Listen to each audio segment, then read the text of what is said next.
introduce the project, like what you were doing. So usually this project is in December when we finish chapter 5. And chapter 5 is about them knowing how to find equations of lines and how to take data that they've collected and create the equation of the line that fits that data so they can use it to make predictions.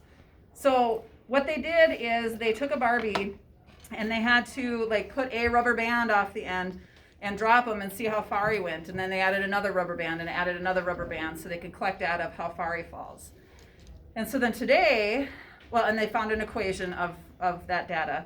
And today I told them how tall the school was, and they had to plug in that to their equation and use their equation, solve it to find how many rubber bands to attach. So some of them found like 35 rubber bands. So they attached 35 rubber bands onto the end of this. They got to be kind of a long chain of rubber bands. And so then I went to the top of the school on the roof and we dropped them. And the goal was that the Barbie had the best drop that he could. So as far as he can without hitting the ground.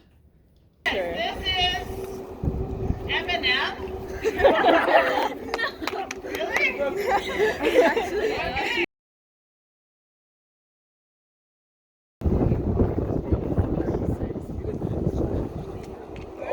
Right at the bottom.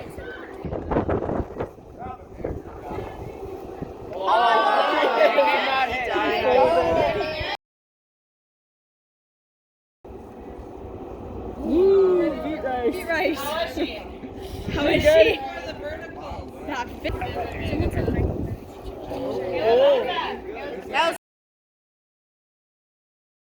Time to stretch out a little bit. That was not as good as the other ones. Is that on the board? I feel like this is- Should we take a video of it though?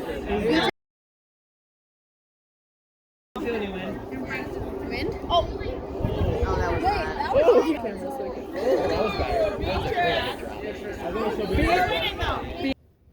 Okay, and then what was the purpose of teaching this project? This project, the purpose was for them to use what they've learned in the chapter and to be able to apply it to actual real data in a real experiment and have a purpose to the math that they've been learning. And then how long have you been doing this for? This project, that's a tough one. At least 14 years. It's a long time. Is there any sort of like mathematical thing that it represents, the stretching or anything Yeah, you so did? actually you guys, you just missed the conversation, should have videotaped.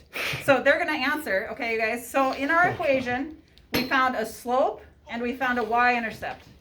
Okay, so they're gonna tell us, because we just talked about it, what does the slope represent? So if I tied these on to this Barbie, what does the slope represent?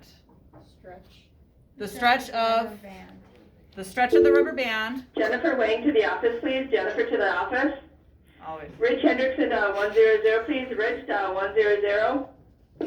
Okay, so I know I did too.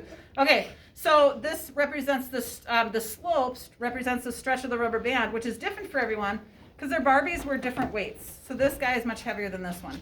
So the stretch of the rubber band was more for this guy than the Barbie. And what does the y-intercept represent? The starting point, which is the height of each Barbie, because what happened was I held them at the top, and so the starting point without any rubber bands is the height of our Barbie. And so so that's our y-intercept, which matched or didn't match depending on how our data went. We talked about some of our data error might be in how tight we tied these and how stretched out we made them, because sometimes we played with these and we stretched our rubber bands out a little bit. So it might have affected our data a little bit. That's all I have.